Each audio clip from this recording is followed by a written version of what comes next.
नमस्कार।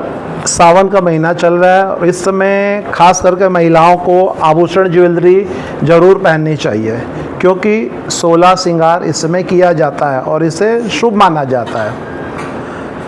और अगर आप किसी कारणवश ये पूरे 16 श्रृंगार नहीं कर पा रही हैं तो कुछ सोने चांदी के आभूषण आप पहन कर भी उस कमी को पूरा कर सकती हैं, खास करके सावन के महीने में, क्योंकि ये महीना सुहागिन महिलाओं के लिए बहुत खास होता है। इस महीने में ज़्यादातर भगवान शिव के साथ माता पार्वती की पूजा की जाती है और इसमें माता मंगला गौरी की भी पूजा की जाती है।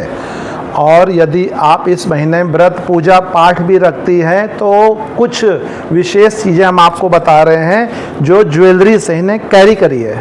मान्यता है कि हिंदू धर्म में कान छिदवाया एक परंपरा मानी जाती है और इसका कुछ साइंटिफिक रीज़न भी है, क्योंकि इससे कुछ हेल्थ बेनिफिट्स भी मिलते हैं। और पूजा पाठ के वक्त इन कान के छेदों को खाली नहीं छोड़ा जाता है, क्योंकि फिजिकल बेनिफिट हमको मिलता है।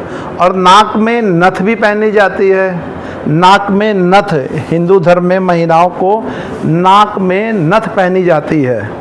आजकल कई लोग इसे फैशन समझते हैं, लेकिन नाक छिदवाया जाता है और इसमें नथ या नथिया ज़रूर पहनी जाती है।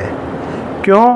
क्योंकि इसमें छेद होने से कुछ एक्स्ट्रा हेल्थ बेनिफिट मिलते हैं और एक पॉजिटिव वाइब्रेशन घर में आता है।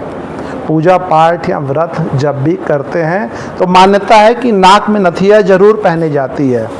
नथ, इसे माता पार्वती का सबसे प्रिय आभूषण माना जाता है और सुहागिन महिलाओं के सौभाग्य का ये प्रतीक होता है। नथ, पूजा पाठ में नथ नाक में माना जाता है कि जरूर होनी चाहिए।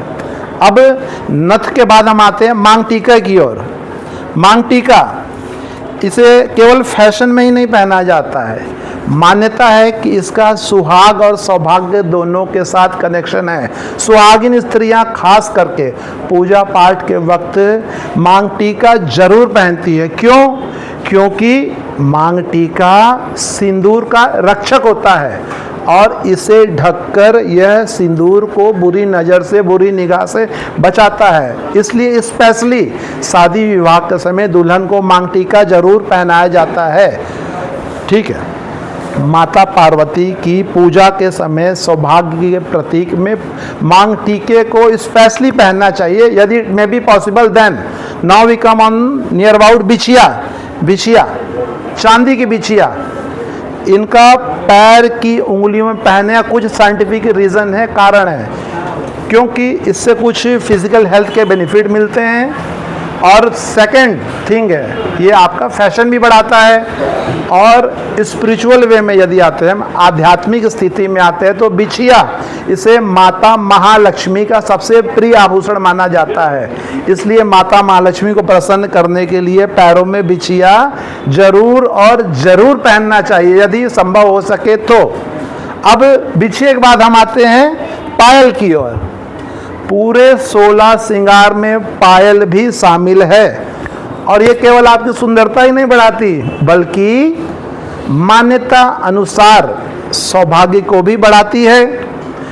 और पायल में लगे घुंघरू घर में पॉजिटिव वे, एक वातावरण, पॉजिटिव एनर्जी क्रिएट करती है। मान्यता है कि वास्तु दोष भी पायल के घुंघरुओं के बजने से दूर होता है। स्पेशली जब महीना सावन का हो और पूजा पाठ का समय हो तो महिलाएं पायल जरूर और जरूर पहनती हैं। तो बहुत बहुत धन्यवाद।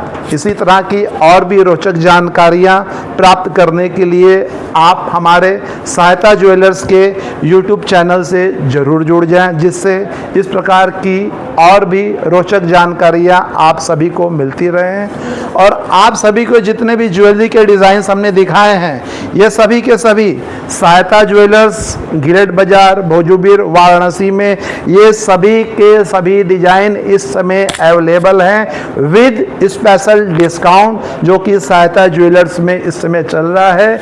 इसलिए आप सभी का हार्दिक स्वागत है सहायता ज्वेलर्स वाराणसी में। आप पधारें और अधिक से अधिक स्वर्ण आभूषणों की, रजत आभूषणों की और हीरे की आभूषणों की खरीदारी करें।